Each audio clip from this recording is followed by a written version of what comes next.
গুলশানে Holey Artisan বেকারিতে জঙ্গি হামলার বিয়োগান্তক ঘটনার ৮ বছর আজ। ওই হামলায় বিদেশি নাগরিক সহ নিহত হন ২২ জন। সেই বিভীষিকাময় ঘটনার কথা মনে হলে এখনো গা শিউরে ওঠে যে কারোই। সেই ঘটনায় নিম্ন আদালতে ৭ জঙ্গির ফাঁসি হলেও হাইকোর্ট সাজা কমিয়ে সবাইকে আমৃত্যু কারাদণ্ড দিয়েছেন। হাইকোর্টের রায় ঘোষণার ১০ মাসেও সার্টিফাইড কপি পায়নি রাষ্ট্রপক্ষ। রায়ের কপি পেলে আপিলের বিষয়ে সিদ্ধান্ত নেওয়ার কথা জানিয়েছেন অ্যাটর্নি জেনারেল আমিন উদ্দিন। রিপোর্টে আরও জানাচ্ছেন হাসান জাবেদ। এখন জন্ম সনদ দিয়ে খোলো বিকাশ স্টুডেন্ট অ্যাকাউন্ট। নিজের বিকাশ নিজে কর। ৭ বছর আগে ২০১৬ সালে গুলশানের হোলি আর্টিজানে দেশের ইতিহাসে ভয়াবহ জঙ্গি হামলায় ১৭ জন বিদেশি এবং ২ জন পুলিশ সদস্য সহ ২২ জনকে হত্যা করা হয়। নিহতদের মধ্যে ৯ জন ইতালিয়ান, ৭ জন জাপানি, ১ জন ভারতীয় ও ১ জন বাংলাদেশি বংশোদ্ভূত আমেরিকান ছিলেন। হামলাকারী ৫ জঙ্গি কমান্ডো অভিযানে নিহত হয়। সন্ত্রাসবিরোধী আইনে মামলা করে পুলিশ।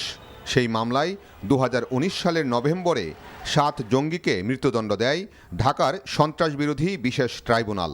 মৃত্যুদণ্ডপ্রাপ্তরা হলেন আসলাম হোসেন, জাহাঙ্গীর আলম, মামুনুর রশিদ, রাকিবুল হাসান, শরীফুল ইসলাম, সোহেল মাহফুজ ও হাদিসুর রহমান। তারা সবাই কারাগারে আছে। সেই রায়ের বিরুদ্ধে সাজাপ্রাপ্ত জঙ্গিদের করা আপিল এবং ডেথ রেফারেন্সের শুনানি শেষে ২০২৩ সালের অক্টোবরে হাইকোর্ট রায় ঘোষণা করে। রায়ে আসামিদের সাজা পরিবর্তন করে আমৃত্যু কারাদণ্ড দেয়। কিন্তু এখনও সেই রায় প্রকাশ হয়নি। রায়ের কপি পেতে আবেদন করেছে রাষ্ট্রপক্ষ। মূল পরিকল্পনার অনেক অংশে ওরা ছিল এই ঘটনার, যার ফলে ওদের প্রতি বিন্দুমাত্র অনুকম্পা দেখানো আমি মনে করি সুযোগ নাই। তারপরে আদালত কী কারণে দেখিয়েছেন সেটা দেখতে হবে। জাজমেন্ট পাওয়ার পরে আমরা রাষ্ট্রের সংশ্লিষ্ট কর্তৃপক্ষের সাথে কথা বলবো, যোগাযোগ করব, পরে ওনাদের সাথে নির্দেশনা অনুযায়ী আমরা পরবর্তী পদক্ষেপ নিব।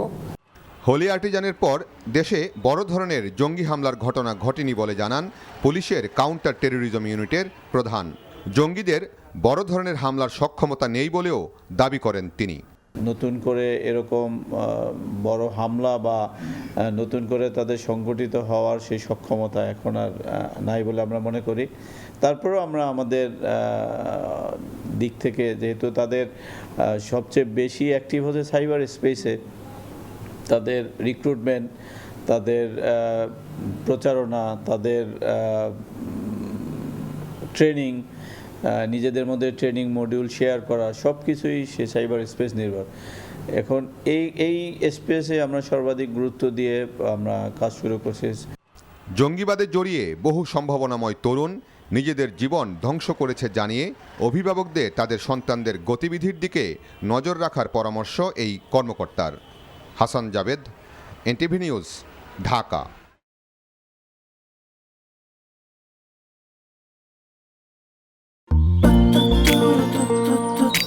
জীবনে এত মেয়ে দেখলাম, কই কোনদিন তো কারোর জন্য এরকম লাগেনি।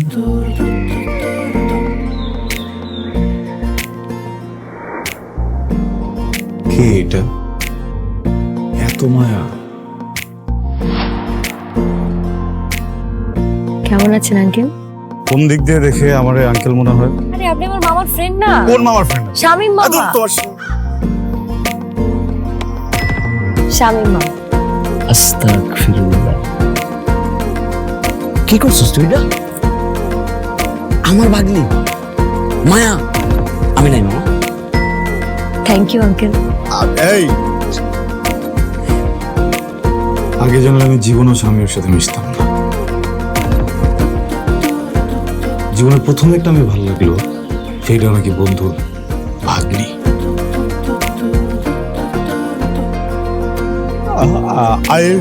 I love you. এভাবে শুরু হোক আমাদের গল্পটা। আপনি আমার মামার বন্ধু, মানে আপনি আমার মামা। মামা জানি কথা। এই ফুলটা নিয়ে যাও।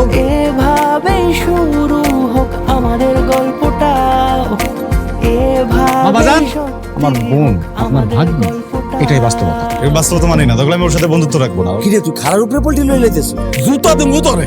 হ্যাঁ, জুতাও তো লাগবে এক জোড়া, একটু বাড়াই দিও। হারামজাদা খারাপ। তুমি মন সারাটা সময় কাছাকাছি এলে ভালো লাগে, তাই শুধু কাছে টেনে যা। Thank you uncle.